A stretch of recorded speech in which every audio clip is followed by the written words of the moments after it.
Oui, bonjour.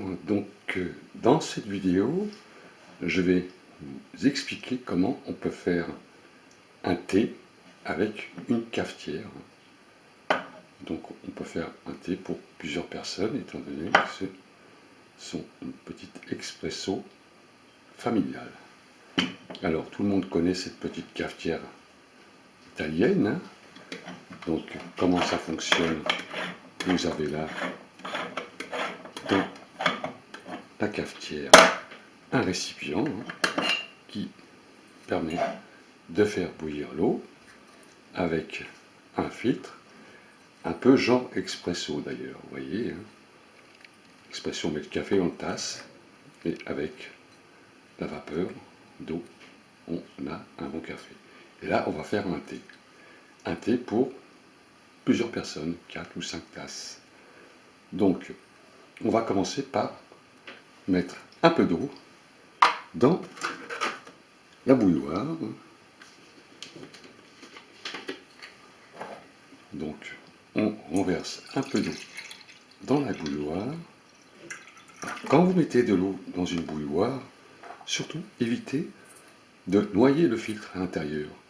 Vous calculez à peu près la hauteur de la bouilloire, par exemple, si la profondeur de votre filtre fait 2 cm, mettez de l'eau ici à peu près, de façon à ce que le thé ne soit pas noyé, hein, plongé dans l'eau, pour garder tous les arômes. Ensuite, on va prendre un thé, hein, artisanal, hein. Chacun prendra le thé qu'il veut, hein. Et nous allons mettre un peu de thé, hein, dans le filtre. Alors, essayez de doser, hein. Moi, je vais doser à peu près à la moitié du filtre pour pas qu'il soit trop fort, hein. Donc, chacun va calculer sa dose, hein. Mais deux fois, ça marche pas à tous les coups, hein. D'ailleurs, on ne fait pas de œufs sans casser les omelettes, hein, comme dirait le dicton. Voilà. Vous pouvez, si vous voulez, rajouter un peu de menthe séchée, hein, ou d'autres arômes, hein, avec votre thé, afin d'avoir un goût supplémentaire.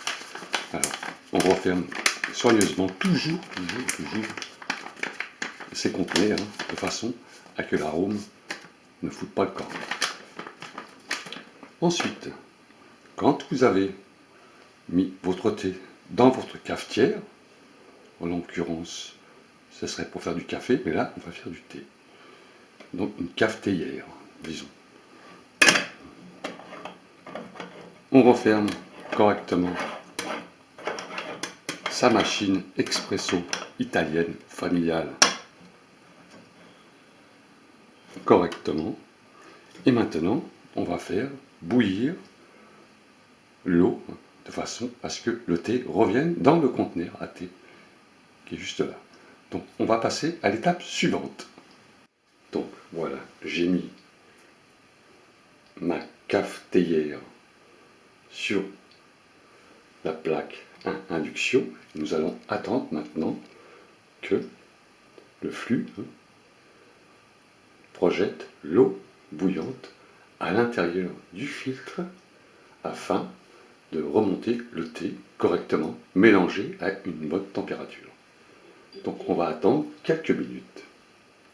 Alors, vous entendez le bruit, hein, l'eau bout et va revenir dans la petite boîte ici, hein, le récipient. On va voir le thé venir, hein. Donc on attend encore un peu, hein. Ça va venir, ça chauffe.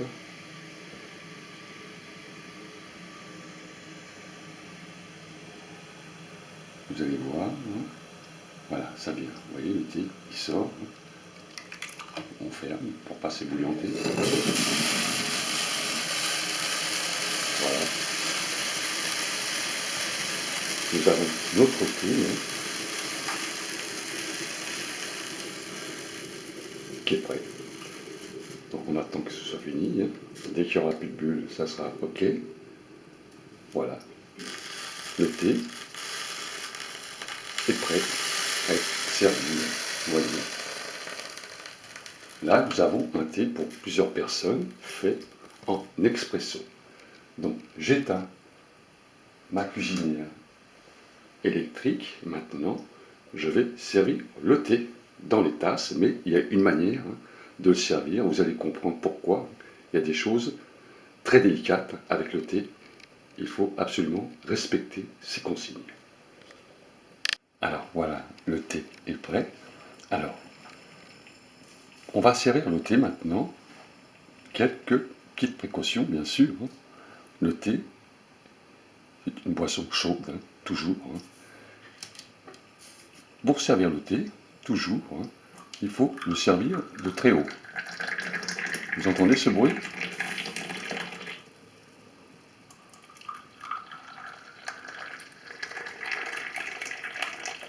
Alors, beaucoup de gens se demandent, mais pourquoi on fait ça? Pourquoi on sert le thé de très haut? Il y a une raison. Vous avez vu les petites bulles qu'on injecte. Vous voyez des petites bulles qui se créent à la surface du thé. Plus il y a de bulles, c'est pour ça qu'il y en a qui le servent même d'1 mètre de haut, mais ça, il faut aussi connaître. Plus il y a de bulles, et mieux c'est pour le thé, car le thé bouillant, c'est très agressif, et ça perd ses arômes. Et le fait de créer des bulles dans le thé va oxygéner l'eau chaude, afin de garder la pureté du thé, et que ça soit moins agressif sur le palais. Car l'eau avec un taux d'oxygène à l'intérieur est moins agressif que de l'eau simplement très très bouillie. Ça, c'est la raison que j'ai trouvée sur le net, sur des forums. Voilà. Donc, j'ai assez pour servir pratiquement 4 thés.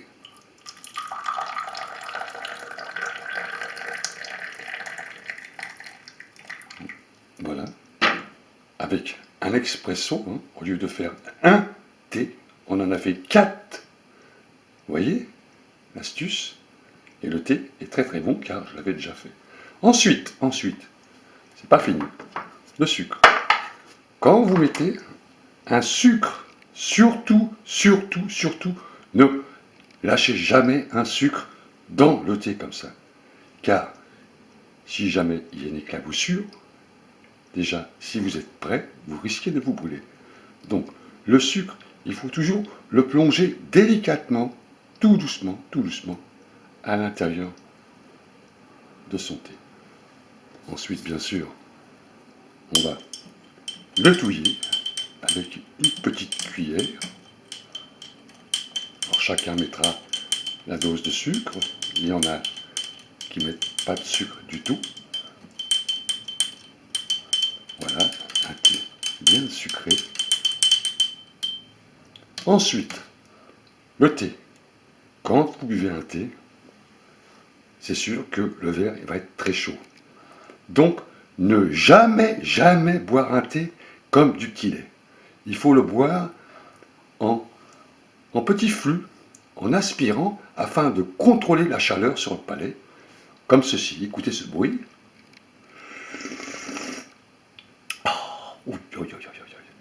Vous entendez? Ce petit flux, il sert à contrôler la chaleur du thé, afin de ne pas vous cramer le palais.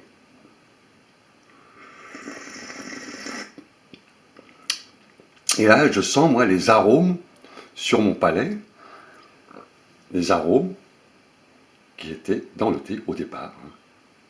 Donc, le boire toujours avec ce petit flux.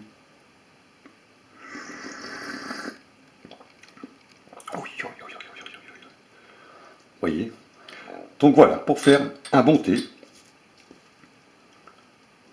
une cafetière, expresso, vous mettez une dose et vous avez un thé pour plusieurs personnes simplement avec une dose d'expresso.